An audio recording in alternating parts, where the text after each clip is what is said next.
Olá, meu nome é Shirley, sou licenciada do curso de Geografia da UNILA e hoje vamos verificar como instituições e organizações internacionais e nacionais interferem diretamente na nossa vida.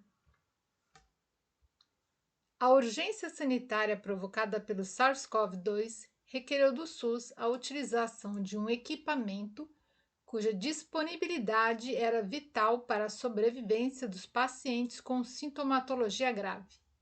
O respirador.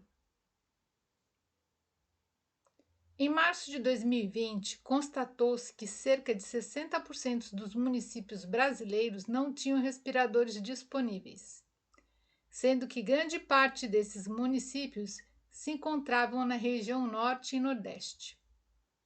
No início do ano, o Brasil tinha 61.219 respiradores e ventiladores em funcionamento, sendo que, do total, 43.733 deles estavam disponíveis aos pacientes do SUS.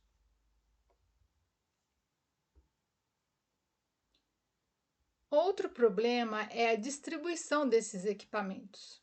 São Paulo tem um equipamento para cada 2.400 pessoas.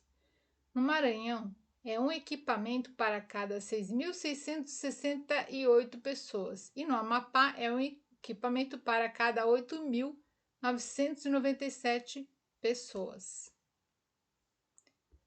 No Amazonas, maior estado em extensão territorial, existem 837 respiradores para 4 milhões de habitantes, sendo que 786 desses respiradores estão na capital Manaus, que tem uma população equivalente a um pouco mais da metade do total estadual. Ou seja, aproximadamente 2 milhões de pessoas distribuídas pelo estado tinham à sua disposição 51 respiradores distribuídos pelo estado. Dependendo de onde uma pessoa morasse, se houvesse necessidade do respirador, ela deveria percorrer mais de 800 quilômetros. A situação ficou tão catastrófica que deu início ao debate sobre a reconversão da indústria brasileira para a produção de insumos médicos. Reconversão é a adaptação das empresas para que estas fabriquem produtos diferentes de sua produção original. Com a produção parada em virtude do isolamento social necessário ao combate da pandemia, algumas empresas reconverteram sua produção para a fabricação de respiradores e máscaras. A Chevrolet, por exemplo, se propôs a consertar os respiradores. Mas fica a pergunta: é tão mais difícil produzir respiradores e máscaras do que automóveis? Por que há tão poucas indústrias no Brasil?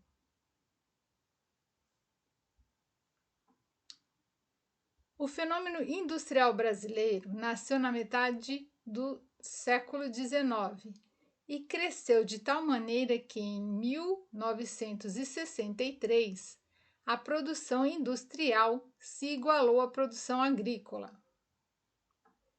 A industrialização provocou incontáveis modificações econômicas, sociais e populacionais no Brasil. A Primeira Guerra e a crise de 1929, que foi provocada pela quebra da Bolsa de Nova York, formaram um contexto favorável à industrialização. A incapacidade de importação do Brasil fez com que se pensasse em produzir produtos que pudessem substituir o que era importado. A crise de 1929 gerou vários problemas econômicos, promovendo o desgaste do governo de Washington Luiz.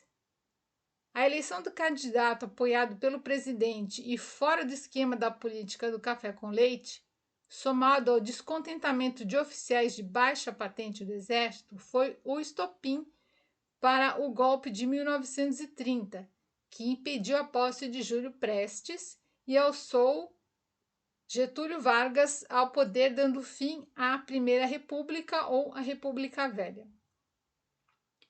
Esse golpe enfraqueceu a aristocracia rural e provocou a ascensão de um governo nacionalista particularmente preocupado em implantar indústrias de base. Essa mudança de poderes está na raiz das empresas estatais de setores tais como siderurgia, a empresa de Volta Redonda, de petróleo a Petrobras, de energia a Eletrobras, de química a Companhia Nacional de Álcalis e automobilística FNM. Além do apoio governamental, a iniciativa da burguesia brasileira, como a Klabin, além do apoio governamental, a iniciativas de brasileiras como a Klabin, Pignatari, Companhia Brasileira de Alumínio e também aos setores de extração carbonífera, indústria, vinícola, etc. As iniciativas estrangeiras foram posteriores e produto da industrialização em andamento. A América Latina, como um todo, viveu o chamado milagre econômico, que ocorreu ao final da Guerra Mundial até as crises do petróleo. O Brasil, até o início da década de 1980, tinha se destacado devido ao avanço de seu processo de industrialização no continente.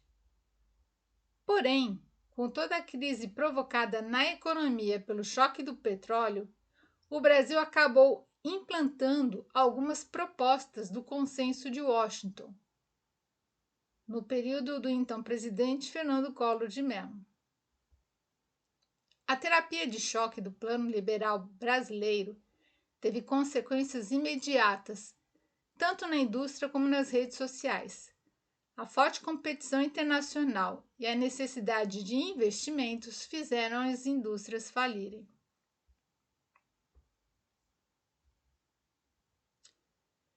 A produção industrial e agrícola não tem relação somente com a economia.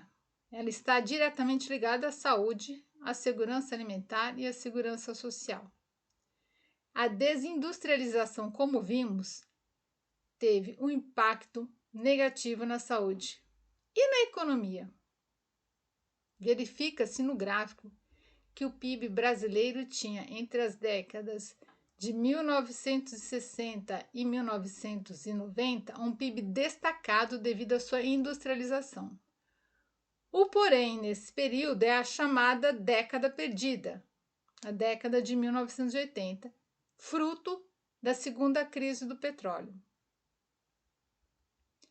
Entre a década de 1960 até o início da década de 1990, a indústria correspondia a mais de 17% do PIB nacional.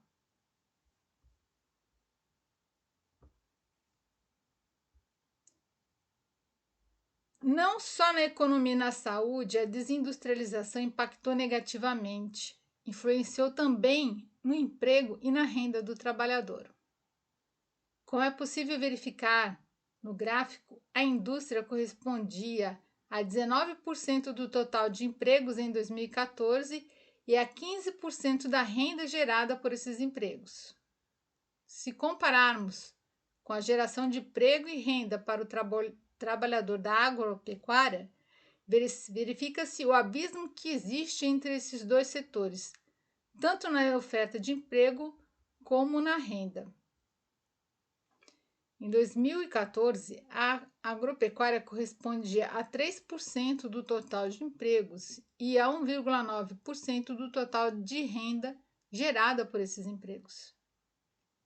Espero que tenha ficado claro que o ponto vital para a desindustrialização brasileira foi a adesão às propostas do Consenso de Washington. No próximo vídeo, vamos entender um pouco mais sobre ele. Caso restar alguma dúvida, é só deixar ela nos comentários, assim que ouvir eu respondo. Obrigada.